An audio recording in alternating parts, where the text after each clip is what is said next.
നമ്മളിന്ന് ചെയ്യാൻ പോകുന്ന വീഡിയോ എന്താണെന്ന് അറിയോ? നമ്മൾ വന്നിരിക്കുന്നത് ഗുരുവായൂരാണ്. ഗുരുവായൂർ നമ്മൾ സഹലിൻ്റെ അടുത്തേക്ക് വന്നതാണ്. നമ്മുടെ ഒരു സുഹൃത്താണ്, നമ്മൾ ഇൻസ്റ്റാഗ്രാം വഴി പരിചയപ്പെട്ട ഒരു സുഹൃത്താണ്. അപ്പോൾ ഇന്നത്തെ വീഡിയോ എന്താണെന്ന് പറഞ്ഞു കഴിഞ്ഞാൽ കുതിരയ്ക്ക് നമ്മൾ ഡ്രിം ചെയ്യണം. അപ്പോൾ എന്തിനാണ് ഡ്രിം ചെയ്യുന്നത്, അതുപോലെ തന്നെ ഇവൻ്റെ പേര് മുത്തു. അപ്പോൾ മുത്തുവിൻ്റെ വിശേഷങ്ങൾ, സഹല് എന്തിനാണ് ഡ്രിം ചെയ്യുന്നത്, അങ്ങനെ കുതിരനെ കുറിച്ച് ഒരു കുഞ്ഞു വീഡിയോ. അപ്പോൾ കുറച്ച് ആളുകളൊക്കെ നമ്മൾ ചോദിച്ചിട്ടുണ്ടായിരുന്നു കുതിരൻ്റെ വീഡിയോ എന്താ ഇടാത്ത, ചെറിയ കുതിരൻ്റെ വീഡിയോ. നമ്മൾ സുൽത്താൻ്റെ വീഡിയോ മാത്രമേ ഇട്ടിട്ടുള്ളൂ, നമ്മൾ പുറത്ത് പോയിട്ട് വലിയ കുതിരകളെ ഇതുവരെ കാണിച്ചിട്ടേ ഇല്ല. അപ്പോൾ ആദ്യമായിട്ടാണ് എന്താ പറയുക ഒരു പ്രോപ്പർ വീഡിയോ നമ്മൾ ഇടുന്നത്. അപ്പോൾ വീഡിയോയിലേക്ക് പോകാം.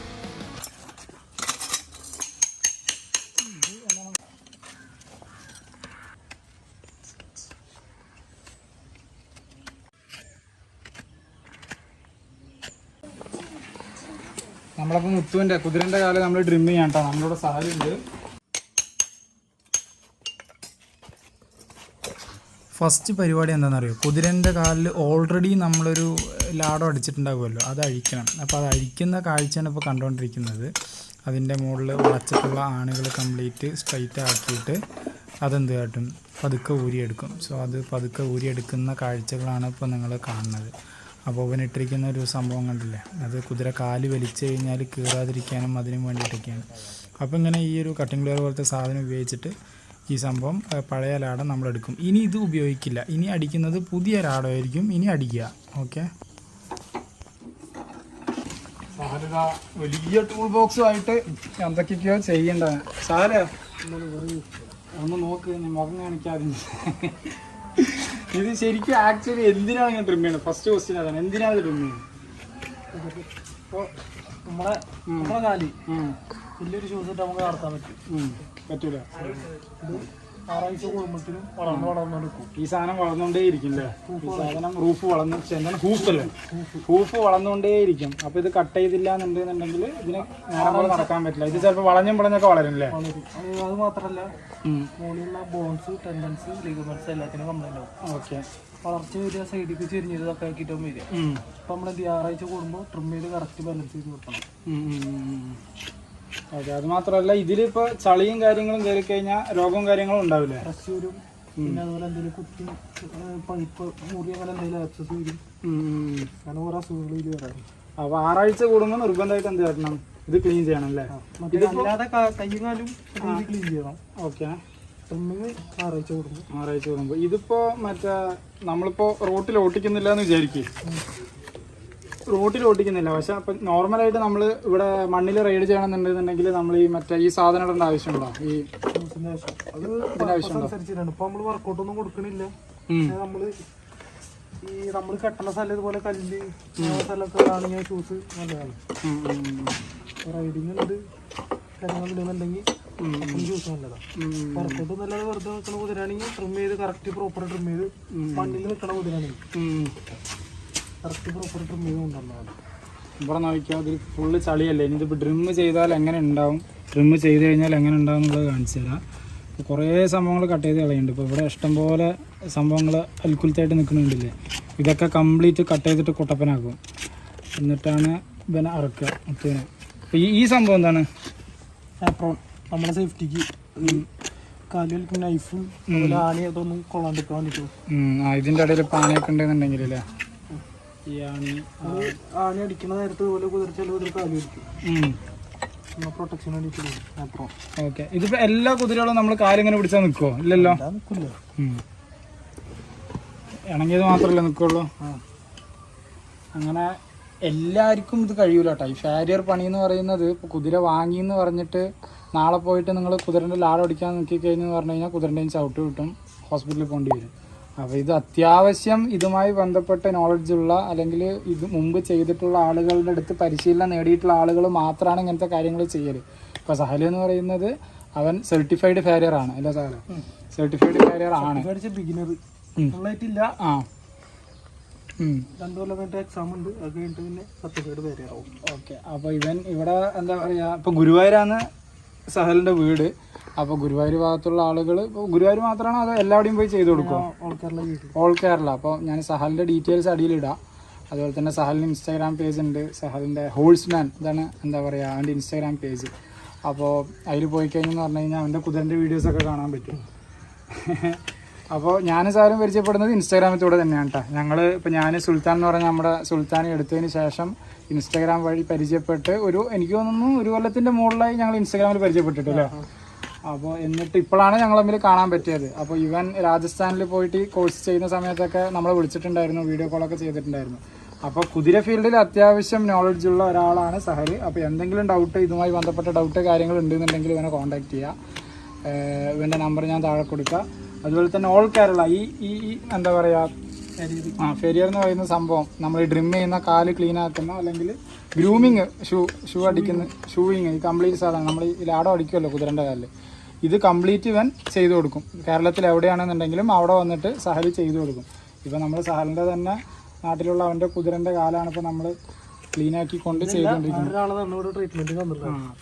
കുതിര ഇവിടെ ട്രീറ്റ്മെൻറ്റിന് വന്നതാണ് അത്ര.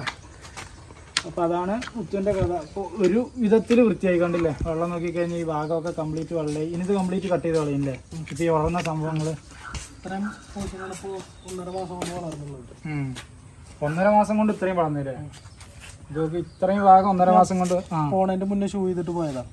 1.5 മാസം പോണതിൻ്റെ 2 ആഴ്ച മുന്നേ. 1.5 മാസമായി. ഇതിന് ഇത്ര വളർന്നു. അപ്പോൾ ഇതുവൻ ഇനി കംപ്ലീറ്റ് അത് കട്ട് ചെയ്തിട്ട് കംപ്ലീറ്റ് ക്ലീൻ ആക്കും.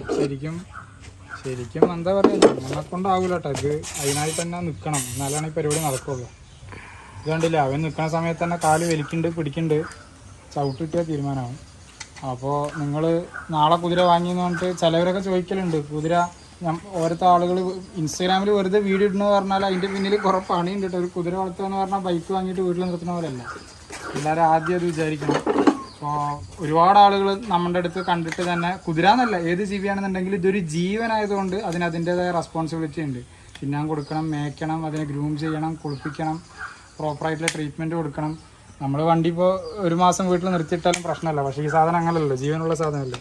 അപ്പോൾ പ്രോപ്പറായിട്ട് അതിനുള്ള കാര്യങ്ങൾ ചെയ്യുമെന്ന് ഉറപ്പില്ലാത്തവർ ഈ പരിപാടി കേൾക്കരുത്. അപ്പോൾ കണ്ടില്ല, ആ കംപ്ലീറ്റ് സംഭവങ്ങൾ അവൻ കട്ട് ചെയ്തുകൊണ്ടിരിക്കുകയാണ്. പിന്നെ സാല എല്ലാവർക്കും ഉള്ള ഡൗട്ടാണ്, എന്താണെന്നറിയോ, ഇതിങ്ങനെ കട്ട് ചെയ്യുമ്പോൾ ഇതിന് വേദനിക്കൂലേന്ന്. വേദനിക്കൂല, നമ്മളെ നഖം മാതിരിയല്ലേ, നമ്മുടെ സാധാ നമ്മളെ നഖം വെട്ടുന്ന പോലെ തന്നെയാണ് പോലെ ഇങ്ങനെ. അതേപോലെ കയറ്റി വെട്ടി കഴിഞ്ഞാൽ വേദന എടുക്കൂലേ നമുക്ക്, അതേപോലെ തന്നെ. ഒരുപാട് കയറ്റി വെട്ടാൻ പറ്റില്ല, അതിനൊരു നെയ്ക്ക് ഉണ്ട് അല്ലേ. അപ്പോൾ അത് സാധാ നമ്മുടെ നഖം വെട്ടുന്ന പോലെയാണ്. അപ്പോൾ ആർക്കും ഇനി ഡൗട്ട് വേണ്ട. ചിലർ പറയും ഈ സാധനല്ലേ വെള്ള വരങ്ങനെ കാണില്ലേ, ഈ ലൈൻ ഉണ്ടോ, ആണ് വൈറ്റ് ലൈന്. ഇത് വൈറ്റ് ലൈൻ എന്ന് പറയുന്നത് ഈ ലൈന്. ഇതിന്റെ ഇപ്പുറത്ത് സെൻസിറ്റീവും ഇവിടെ ഇങ്ങോട്ട് നോൺ സെൻസിറ്റീവ് ഏരിയ ആണ്. Okay okay. അപ്പോൾ ഇവിടെ ഇതിൻ്റെ ഉള്ളിൽ കയറി കഴിഞ്ഞാലാണ് അതിന് വേദനിക്കുള്ളൂ. ഇവിടെ ഇങ്ങോട്ട് ഈ ലൈനിന്റെ ഇപ്പുറത്തേക്കുള്ള പാർട്ടിന് ഈ ഹോളുണ്ട്, ഇവിടെ നമ്മൾ ഓടിക്കുക, അതിന് വേദന എടുക്കില്ല. ഇവിടെ ഇപ്പുറത്തേക്കാണ് എന്ത് സെൻസിറ്റീവ് ഏരിയ. അപ്പോൾ അതാണ് അതിൻ്റെ കഥ. അപ്പോൾ എല്ലാവരും ഒന്നും കൂടെ മനസ്സിലാക്കുക, നമ്മൾ കുതിരയ്ക്ക് ദ്രോഹം ചെയ്യില്ല. കുറേ ആളുകൾ ചോദിക്കേണ്ട, അത് എന്തിനാണ് ഇങ്ങനെ കാല് കുത്തിപ്പൊളിക്കണമെന്നൊക്കെ ചോദിക്കും. ശരിക്കും പറഞ്ഞാൽ കുത്തിപ്പൊളിക്കല്ല, അതിന് അങ്ങനെ ചെയ്താലാണ് മര്യാദയ്ക്ക് നടക്കാനും അല്ലെങ്കിൽ ഓടാനും കാര്യങ്ങളൊക്കെ പറ്റുള്ളൂ. അപ്പോൾ ഈ ചിലവർ പറയും കാട്ടിലുള്ള കുതിരകൾക്ക് നമ്മളിതൊന്നും ചെയ്യില്ലല്ലോ, അപ്പോൾ ഇത് നോർമലായിട്ട് ജീവിച്ചു വരുന്നുണ്ടല്ലോ എന്ന് പറയും. അപ്പോൾ നമ്മളിത് ചെയ്യേണ്ട ആവശ്യമുണ്ടോ, ശരിക്കും നമ്മളിതിനെ ക്രൂരതയല്ലേ ചെയ്യണമെന്ന് ആളുകൾ ചോദിക്കും. എന്താണ് സാറേ? കാട്ടിലുള്ളതെന്ന് പറഞ്ഞു കഴിഞ്ഞാൽ അവർ നമ്മൾ ഇതുപോലെ പിടിച്ച് റൈഡ് ചെയ്യാൻ ഇതിലൊന്നും പോകണില്ല. അവർക്ക് അതിൻ്റെതായിട്ടുള്ള കഴിവ് പഠിച്ചു കൊടുത്തിട്ടുണ്ട്. അതായത് ഇപ്പോൾ കുറച്ച് വെള്ളം കുടിക്കണമെങ്കിൽ തന്നെ കിലോമീറ്ററോളം ഓടിപ്പോയിട്ടാണ് അവർ വെള്ളം കുടിക്കുക കാര്യങ്ങളൊക്കെ. അതിൽ മണ്ണുള്ള സ്ഥലങ്ങളുണ്ടാവും, ഹാർഡ് സർഫസ് ഉണ്ടാവും, അതിൽക്കൂടെ ഓർമ്മ ഉണ്ടാവും. ഇപ്പോൾ അത്യാവശ്യം അവർക്ക് വേണ്ടത് അവർ തന്നെ ചെയ്യും. അവർക്ക് നമ്മൾ പോയിട്ട് എന്തെങ്കിലും ഫുഡ് കൊടുക്കുന്ന കാര്യങ്ങളൊന്നും നമ്മളല്ലേ. അത്യാവശ്യമുള്ള ഫുഡ് അവർ കണ്ടുപിടിക്കുന്നു.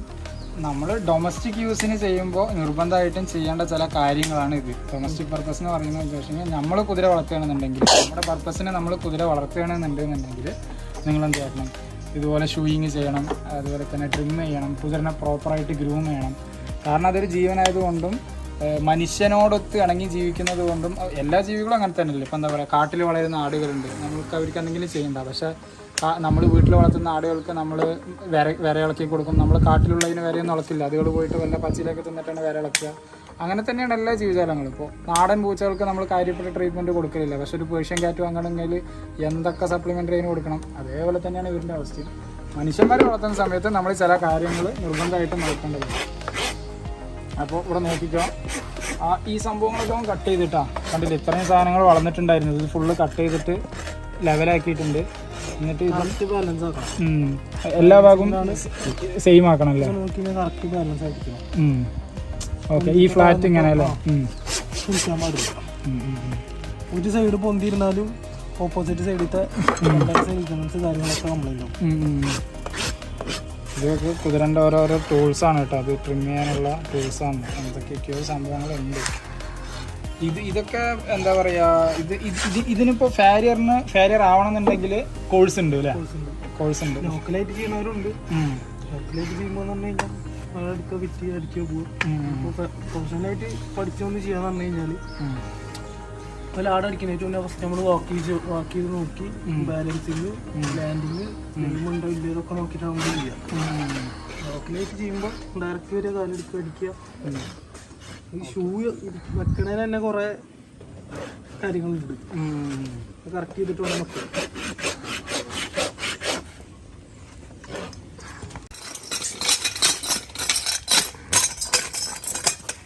ഇതിൽ നോക്കിക്കഴിഞ്ഞാൽ കാണാം, ഇത്രയും ഭാഗം കട്ട് ചെയ്തിട്ട് ഇവൻ ഇത് ഷേപ്പ് ചെയ്തിട്ടുണ്ട്. കഴിഞ്ഞിട്ടില്ല, പണിയുണ്ട്. അത് ഫുള്ള് ഷേപ്പ് ചെയ്തു. ഇനിയിപ്പോൾ കുറച്ച് മിനുക്ക് പണികളും കൂടെ ഉണ്ട് അല്ലേ? മിനുക്കോനല്ല, ഇനിയാണ് ഷേപ്പിങ്. ഇനിയാണ് ഷേപ്പിങ്. നമ്മൾ കഴിഞ്ഞ വരുത്തി ഇനിയാണ് ഷേപ്പിങ്. അപ്പോൾ ഇതാണ് ഷേപ്പിങ് അല്ലേ? ഇത് മുകളിൽ ഷേപ്പ് ചെയ്യണം. അപ്പോൾ ബാലൻസ് ആക്കാം. അതായത് ഊഫ് വളർന്നിട്ട് ഇങ്ങനെ വളർന്നുണ്ടാവും. കറക്റ്റ് 45 ഡിഗ്രിയിൽ കറക്റ്റ് ആക്കി കൊടുക്കണം.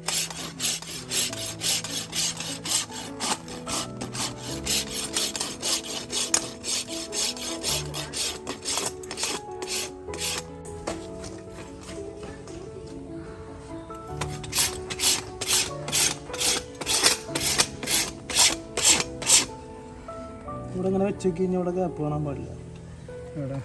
ഇവിടെ കയ്യോ? ഓ, ഇങ്ങനെ ഇത് പിന്നെ വെച്ച് കഴിഞ്ഞാൽ ഓക്കെ.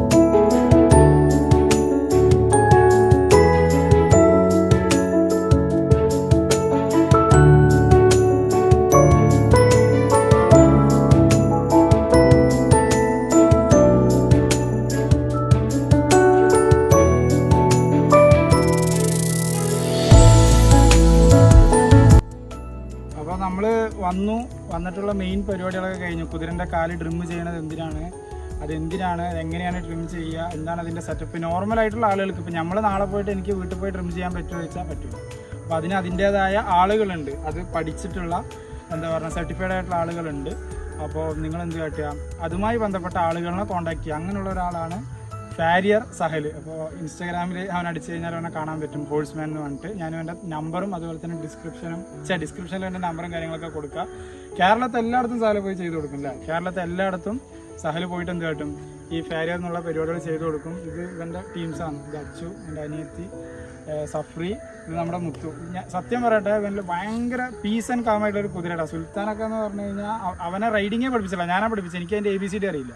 അപ്പം നമ്മൾ അറിയാത്തവരുടെ അടുത്ത് അറിയണവരുടെ അടുത്ത് ചോദിച്ച് നമ്മൾ പഠിപ്പിച്ചുകൊണ്ട് തന്നെ അതിൻ്റെ ഒരുപാട് പോരായ്മകളുണ്ട്. സുൽത്താനൊന്നും ശരിക്കും പറഞ്ഞാൽ ഇങ്ങനെ നിൽക്കില്ല, ഇങ്ങനെ ഇവിടെ നിന്നാൽ കടിച്ചുകൊണ്ടിരിക്കും, അങ്ങോട്ട് ആട്ടിക്കൊണ്ടിരിക്കും. അപ്പോൾ ഒരാൾ കുതിര വളർത്തുക എന്ന് പറയുമ്പോൾ ലൈക്ക് കണ്ടില്ല, അതിൻ്റേതായ ഒരു രൂപവും കാര്യങ്ങളും പെർഫെക്ഷൻ കാണാൻ പറ്റും. അല്ലെങ്കിൽ നമുക്കൊരു സാറ്റിസ്ഫാക്ഷൻ ഉണ്ട് കുതിര എന്ന് പറയുമ്പോൾ. ഇപ്പോൾ ക്യാമറ പിടിക്കുന്നത് ജവറാണ്, അവൻ ആദ്യമായിട്ടാണ് കുതിരൻ്റെ മുകളിൽ കയറുന്നത്. അപ്പോൾ അവൻ പോലും എന്താ പറയുക, നമ്മൾ ബൈക്ക് ഓട്ടിക്കുന്ന പോലല്ല സത്യം പറഞ്ഞാൽ കുതിര ഓട്ടിക്കുക എന്ന് പറഞ്ഞാൽ. കാരണം അതൊരു ഫീലാണ്. അത് എങ്ങനെയാണ് നമുക്ക് പറഞ്ഞ് മനസ്സിലാക്കാമെന്ന് പറയാൻ പറ്റില്ല. അതേപോലെ എന്താണ് എൻ്റെ ഒരു അഭിപ്രായം കുതിര വളർത്തുന്നതിനെ കുറിച്ച്? ഇല്ല, ഇപ്പോൾ വേറൊന്ന് ചോദിക്കണമായിരുന്നു. അതായത് ഇപ്പോൾ സഹൽ എന്ന് പറയുന്നത് ഇത് തൊഴിലായിട്ട് ചെയ്യുന്നതാണ്, ഫാരിയർ എന്ന് പറയുന്നത് ഒരു പ്രൊഫഷനായിട്ട് ചെയ്യുന്നതാണ്. അപ്പോൾ സ്വാഭാവികമായിട്ടും ഇപ്പോൾ നാട്ടിൽ നിന്നാണെങ്കിലും കുടുംബത്തിൽ നിന്നാണെന്നുണ്ടെങ്കിലും നെഗറ്റീവുകൾ വരലുണ്ടാവും. ഫസ്റ്റ് കുതിരനെ കൊടുത്ത ടൈമിൽ ഫുള്ള് നെഗറ്റീവ് തന്നെയായിരുന്നു. പിന്നെ അങ്ങനെ ഫസ്റ്റ് തീരെ സപ്പോർട്ടൊന്നും ഇല്ല, പ്രശ്നമായിരുന്നു. പിന്നെ കുറച്ച് കഴിഞ്ഞപ്പോൾ മനസ്സിലായി, പറഞ്ഞിട്ട് കാര്യമില്ല മനസ്സിലായപ്പോൾ നല്ലൊരു എന്തായാലും പിന്നെ ജീവിതം കുതിരനാക്കി അതിലൊരു പ്രൊഫഷൻ കണ്ടെത്തണം എന്ന് വെച്ചിട്ട് പിന്നെ ഫയർ ഫോഴ്സ് കണ്ടുപിടിച്ചിട്ട്.